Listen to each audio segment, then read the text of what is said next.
Hello, here's a video about collecting like terms, sometimes also referred to as simplifying expressions. Let's get on with it. Here's an expression, 5 plus 7 plus 2. Collecting like terms or simplifying expressions is simply putting together things that can be put together. Can you add 5 and 7 and 2? Of course you can. 5 add 7 is 12, 12 add 7, 12 add 2 is 14. So 5 add 7 add 2, if we collect those terms together, and the terms are just the numbers, gives us 14. This answer is a simplified version of the original expression. There we go, I'm using posh words, but basically it's a sum I just did, isn't it? Okay, have a look at another one. This applies in everyday life as well. If one of us has 3 apples and the other one has 6 apples, can we say more simply what we have between us? Well, of course we have. But if you've got 3 apples and I've got 6 apples, then what do we have altogether? That's right. We have 9 apples. We can collect that and that together, can't we, to put it more simply as that. So far, so good? All right. How about in this situation? If I have 5 bananas and you have 3 apples, can we improve on that? Can we say that any more simply? Can we express that any more simply? No, we can't. You can't say we have 8 banana apples or 8 apple bananas. That doesn't make sense, does it? What do we have between us? We simply have 5 bananas and 3 apples. That expression cannot be simplified. Just like sometimes you may have studied simplifying fractions. Sometimes you can't simplify a fraction any further. In the same way, this expression here cannot be simplified. But how about if there's more than 2 of us? Here, the B stands for bananas and the A stands for apples. One of us has 5 bananas, another one has 3 apples, someone else has 2 bananas, and a fourth person has 5 apples. What do we have altogether? Well, we've got 5 bananas here, and 2 bananas there. It means we've got a total of 7 bananas, right? And over here, we've got 3 apples, and over here, we've got 5 apples. 3 apples plus 5 apples makes 8 apples. So, the original expression can be simplified to 7b plus 8a. You might actually write it the other way around, possibly. Sometimes some teachers would say it's good to have the terms in alphabetical order sometimes. Probably not fatal, but why not? So either 7b plus 8a or 8a plus 7b. I'll leave it like that so as not to get overcomplicated. So the first expression has been simplified to give us the second one. Right, sometimes you can take away as well as add things.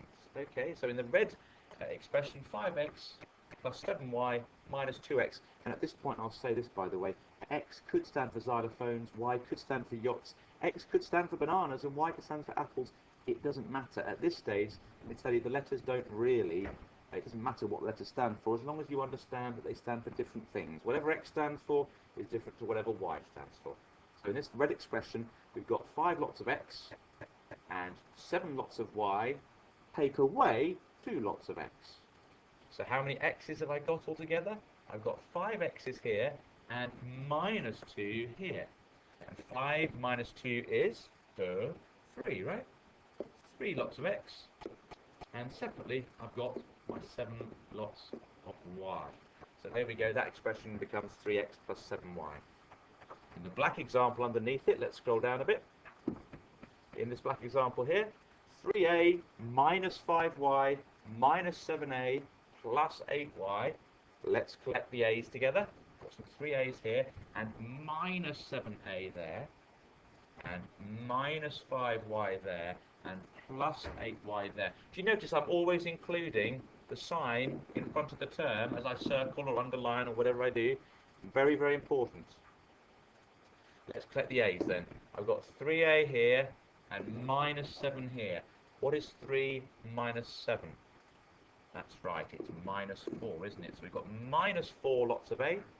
And how many lots of Y have I got? Well, I start with minus 5 lots of Y, and I add 8. Minus 5, add 8. Well done, it's plus 3, isn't it? So I've got positive 3 lots of Y.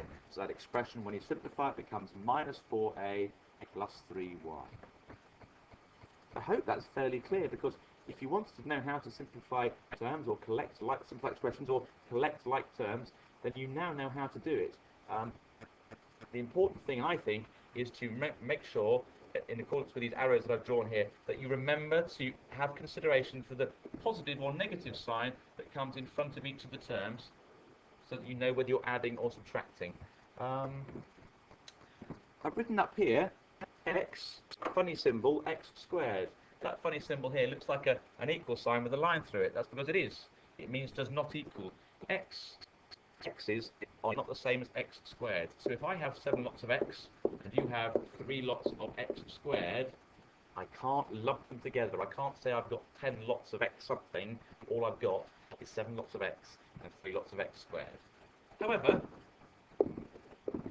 I can still do the same thing that I was doing earlier. Let's make it 3x squared minus 7x plus 3x squared plus 3x.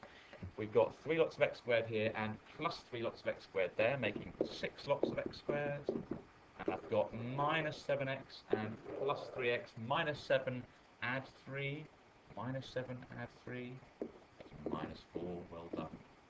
Gives me 6x squared minus 4x.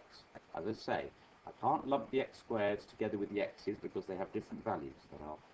They are a different value. So that's as simple as I can get. But you can, of course, link up the x squareds. You can, of course, link up the x's. Notice that I use underlining for one kind of term and a different way of indicating the other types so that I don't get them confused. It's perfectly possible, I suppose, that you might have 3 or more different types of term. Here we go, 3a plus 7b minus 4x squared. Take away 8a. Let's get crazy. Minus 7b. Why? There we go. 3a here. Any more a's? Yep, there we go. Minus 8a. What's 3 minus 8? Well done. It's minus 5a. How about the b's? I've got plus 7b here. Oh, minus 7b there. Oh, plus 7 minus 7? It's nothing. I could write plus 0b, couldn't I? But actually nothing's nothing. It doesn't really require showing in any way. The other thing I've got is my x squared. Let's overline that so there's a third different way of showing. I've got minus 4x squared, and that's all I've got, isn't it, in terms of x squared? So I'll write that down here as well. And I end up with minus 5a minus 4x squared. The b's have cancelled each other out. So that's all I have. That expression, which started off with 3 different kinds of terms, actually, as it happened, because of the way it worked out, finished off with just 2 in my final simplified expression.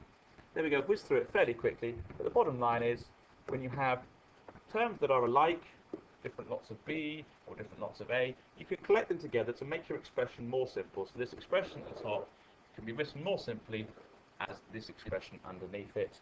And that's basically it. You have to remember to pay special attention to the plus or minus sign in front of the term to make sure you know whether you're adding or subtracting it. But as long as you do that, as long as you're careful, and you can be careful by using different ways of indicating different kinds of term, as long as you're careful, really, it's a fairly straightforward exercise.